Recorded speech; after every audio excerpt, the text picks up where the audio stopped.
الحمد لمن قدر خيرا وخبلا الحمد لمن قدر خيرا وخبلا والشكر لمن صور حسنا وجمالا الحمد لمن قدر خيرا وخبلا والشكر لمن صور حسنا وجمالا فرد صمد عن صفة الخلق بري فرد صمد عن صفة الخلق بري رب أزلي خلق الخلق كمالا رب أزلي خلق الخلق كمالا لا زد ولا ند ولا حد لمولاه لا زد ولا ند ولا حد لمولاه الآن كما كان ولم يلق زوالا الآن كما كان ولم يلق زوالا فرد صمد عن صفة الخلق بري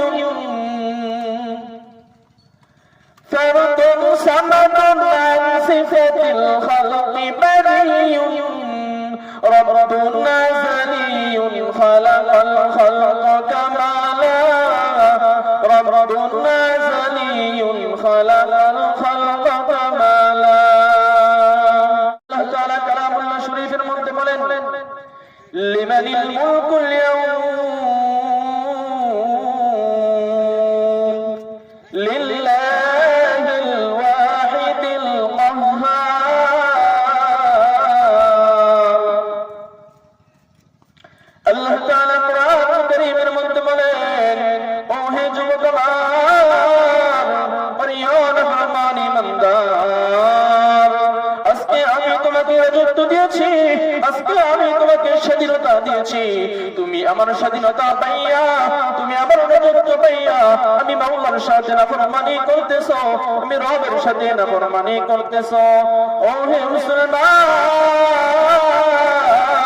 দিলের কান দিয়ে কথাগুলো শুনে রে মুসলমান আল্লাহ তাআলা আজকে তোমাকে স্বাধীনতা দিয়েছে আর তুমি সেই স্বাধীনতা পাইয়া সেই রবের সাথে নাফরমানি করতেছো এমন একটা দিন আসবে এমন একটা মুহূর্ত আসবে এমন একটা সময় আসবে তখন কিন্তু তোমার কোনো স্বাধীনতা থাকবে না তোমার স্বাধীনতা বন্ধ হয়ে যাবে ওই দিন আল্লাহ তাআলা কোরআন কারীমের মধ্যে ডাক দিয়ে বলেন লিমানিল মুলকুল ইয়াউম লিল্লাহিল ওয়াহিদিল কাহ্হার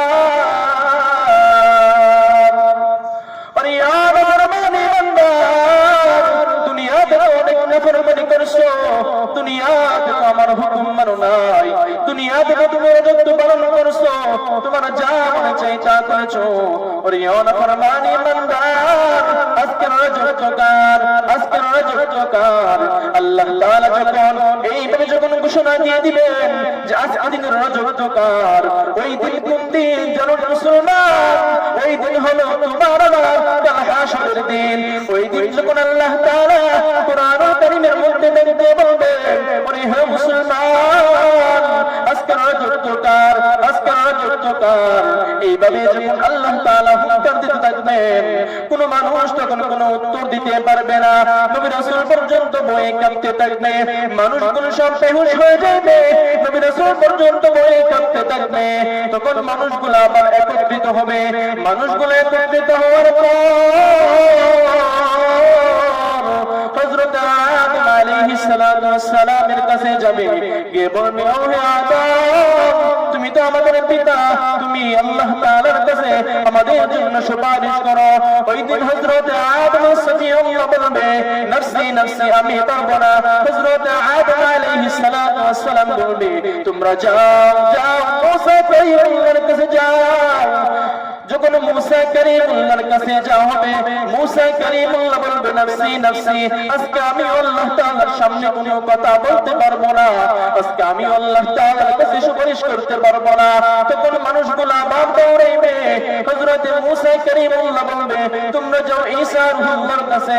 এবার সকল মানুষ আবার দৌড়াইবে, যাইবে হযরত ঈসা রূহুল্লাহর কাছে।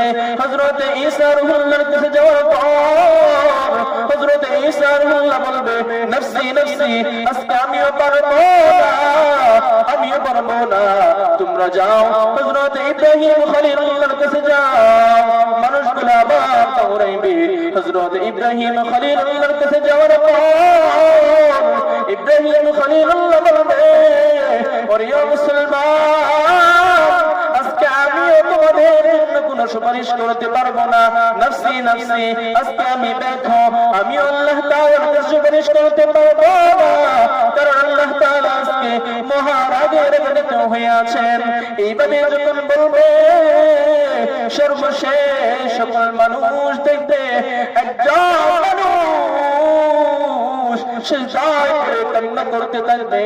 ওরে হে মুসলমান, তুমি জানো না সেই মানুষটাকে? ওরে ও নাফরমানি বান্দা, আজকে যাকে ভুলে রয়েছো, আজকে যার আদর্শকে ভুলে রয়েছো, আজকে যার ভালোবাসা থেকে দূরে রয়েছো, তোমরা কি জানো না সেই মানুষটাকে? ওই মানুষটা সিজদায় পড়ে কাঁদতে থাকবে, কান্না করতে থাকবে, আর সিজদায় বলতে থাকবে রব্বি হাবিলি উম্মতি, রব্বি হাবিলি উম্মতি। এইভাবে যখন চিৎকার দিতে থাকবে, তোমরা কি জানো না ওই মানুষটাকে? অনফরমানি বান্দার ওই মানুষটার কেউ না, ওই মানুষটা হলো তোমার আমার হযরত খাতামুন নবিয়্যিন সাইয়্যিদুল মুরসালিন জামিউশ শাফিঈন জনাবে মুহাম্মদুর রাসূলুল্লাহ সাল্লাল্লাহু আলাইহি ওয়াসাল্লাম। ওই মানুষটা সিজদায় পড়ে কান্না করতে থাকবে।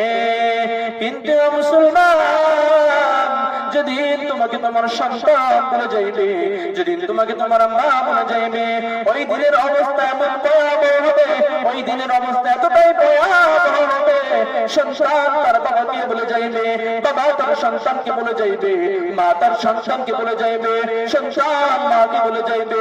ওই কঠিন মুসিবতের সময়, ওই কঠিন দিনে একজন ব্যক্তি তোমার জন্য মালিকের কাছে কান্না করতে থাকবে আর বলতে থাকবে রব্বি হাবিলি উম্মতি, রব্বি হাবিলি উম্মতি। ওরে হো মুসলমান, আজকে কলিজা ফাটিয়ে কান্না সব মুসলমান, আজকে কার আদর্শ থেকে দূরে রইলা, আজকে কাকে ভুলিয়া রইলা? যে নবী তোমার জন্য, যে রাসূল তোমার জন্য ওই কঠিন দিনে তোমার জন্য সুপারিশ করবেন। শুধু তাই না রে মুসলমান, শুধু তাই না, তুমি জানলে আবার হইবা ওই মায়ের নবী যেদিন দুনিয়াতে ভূমিষ্ঠ হয়েছে, ভূমিষ্ঠ হওয়ার সাথে সাথে নবী করিম সাল্লাল্লাহু আলাইহি ওয়াসাল্লামের জবান মুবারক থেকে বের হয়েছে রব্বি হাবিলি উম্মতি, রব্বি হাবিলি উম্মতি।